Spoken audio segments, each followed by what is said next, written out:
अस्सलाम वालेकुम, कैसे हैं आप। आज मैं आपके साथ बहुत ही स्पेशल चिकन मसाले की रेसिपी को शेयर कर रही हूँ, जो कि बहुत ही लजीज और जायकेदार बनकर तैयार होगा और इसको बनाना भी बहुत आसान है। चिकन मसाले को बनाने के लिए हमें जिन चीज़ों की ज़रूरत है उनमें मैंने लिया है टमाटर 3 अदद, इनको मैंने सेंटर में से हाफ़ कर लिया है।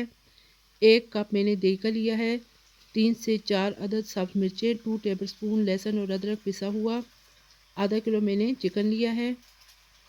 कौरमा मसाला 1 टेबल स्पून, नमक 1 टीस्पून, हल्दी पाउडर 1 टीस्पून, खुश्क धनिया पिसा हुआ 1 टेबल स्पून, पिसा हुआ गरम मसाला 1 टीस्पून, कुटी हुई लाल मिर्च 1 टीस्पून। चलें जी, आज की रेसिपी को बनाना शुरू करते हैं। बिस्मिल्लाहिर्रहमानिर्रहीम। एक कढ़ाई के अंदर मैंने 1 कप कुकिंग ऑयल को शामिल किया है। जैसे ही ऑयल गर्म हो जाए तो उसके अंदर चिकन को शामिल कर दें। फ्लेम को आपने मीडियम रखना है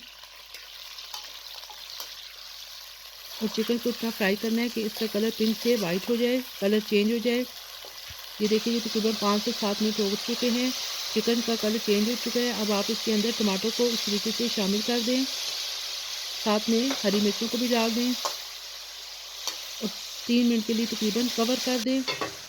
ये देखिए जी, 3 से 4 मिनट गुजर चुके हैं, टमाटर गल चुके हैं।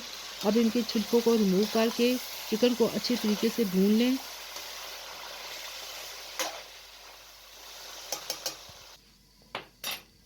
और जो दही है उसके अंदर तमाम मसाले जात को शामिल कर दें। कुटी हुई लाल मिर्च, हल्दी पाउडर, तिक्का मसाला, नमक, खुश्क धनिया,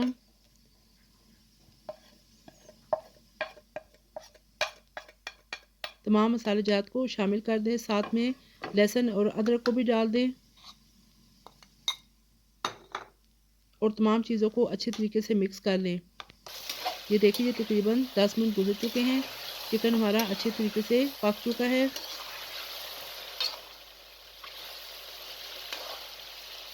अब दही के अंदर जो मसाले हमने शामिल किए थे वो आप इसके अंदर डाल दें इस तरीके से।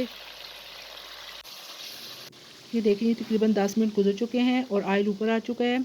हमारा चिकन अच्छे तरीके से रेडी हो चुका है। अब इसके ऊपर आपने पिसा हुआ गरम मसाला हाफ़ टी स्पून और पिसी हुई काली मिर्च हाफ़ टी स्पून डाल देनी है और फ्लेम को ऑफ़ कर देना है। अब मैं आपको डिश आउट करके दिखाती हूँ। ये देखिए जी, मज़ेदार मसालेदार चिकन कढ़ाई रेडी हो चुकी है। ये देखने में भी किस कदर खूबसूरत है और खाने में भी उतनी लजीज और जायकेदार है। आप इसे गर्मा गर्म नान या चपाती के साथ सर्व करें, इसका खाने का बहुत ही मज़ा आता है। इस तरीके से आप एक दफ़ा चिकन कढ़ाई ज़रूर बनाइएगा और मुझे कमेंट बॉक्स में बताइएगा कि आपको मेरी ये रेसिपी कैसी लगी है। अगर आपको मेरी ये रेसिपी पसंद आए तो लाइक कर दीजिएगा और याद से मेरे चैनल को सब्सक्राइब और शेयर भी कर दें। साथ में बेल आइकन को भी क्लिक कर दें ताकि मेरी हर लेटेस्ट वीडियो आप तक बर वक्त पहुँच सके। फिर इंशाल्लाह एक और अच्छी सी नई वीडियो के साथ आपकी खिदमत में दोबारा हाज़िर होंगी। इजाज़त दीजिए, अल्लाह हाफ़िज़।